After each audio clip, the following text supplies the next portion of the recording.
Chapter 4 is written in first person by Nebuchadnezzar himself. He has another dream. A great tree, enormous, visible to the ends of the earth, sheltering every creature, is cut down. Only the stump remains, bound with iron and bronze. Daniel interprets, the tree is you. You will be cut down. You will lose your mind. 7 times will pass over you.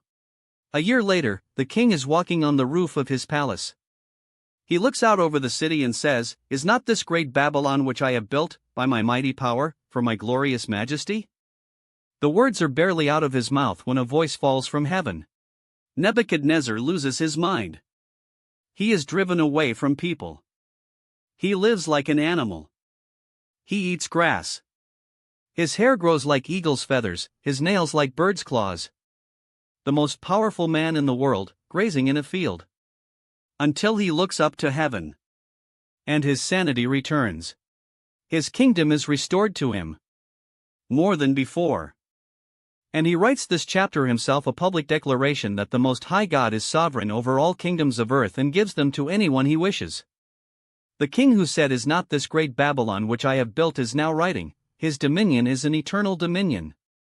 Not mine. His." Belshazzar is Nebuchadnezzar's successor. He throws a great banquet for 1,000 nobles. And in a moment of extraordinary arrogance, he orders the gold and silver vessels taken from the temple in Jerusalem to be brought out. He and his guests drink from them while praising their gods of gold and silver and bronze and iron. And a human hand appears, writing on the plaster of the wall. Just the hand. No body. No voice. Just fingers writing on the wall of the palace. The king's face goes white. His knees knock together. He cannot stand up. Every wise man in the kingdom is summoned. No one can read it. Daniel is brought in. He refuses the gifts. He reads the writing. Mean, tekel, parsin. God has numbered your kingdom and brought it to an end. You have been weighed and found wanting. Your kingdom is divided and given to the Medes and Persians.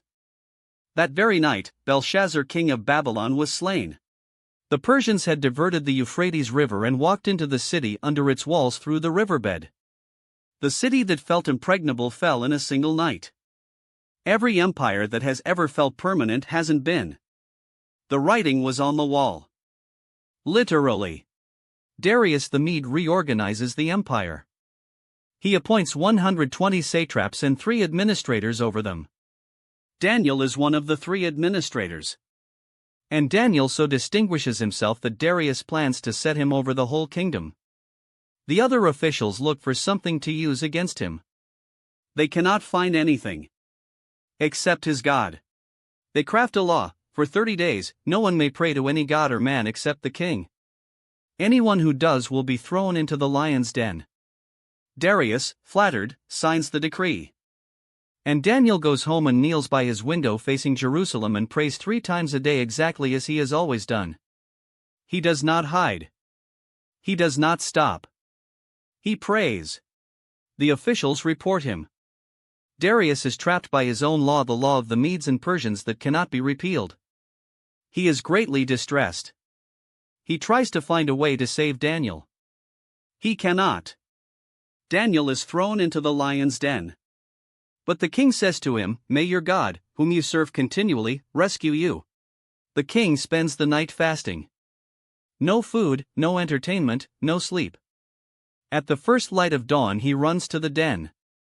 And calls out, "Daniel, servant of the living God, has your God been able to rescue you?" And Daniel answers, "My God sent his angel, and he shut the mouths of the lions." Daniel is lifted out. Not a scratch on him.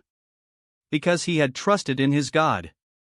And Darius writes to all the nations of every language in the world, "The God of Daniel is the living God, enduring forever. His kingdom will not be destroyed. He rescues and saves. He performs signs and wonders." The historical stories end here. The visions begin. Chapters 7 through 12 shift into a different register entirely: the language of dreams, symbols, cosmic battles, angelic messengers. We are about to enter territory that directly shaped the book of Revelation. Everything John saw on Patmos, he saw through lenses ground by Daniel.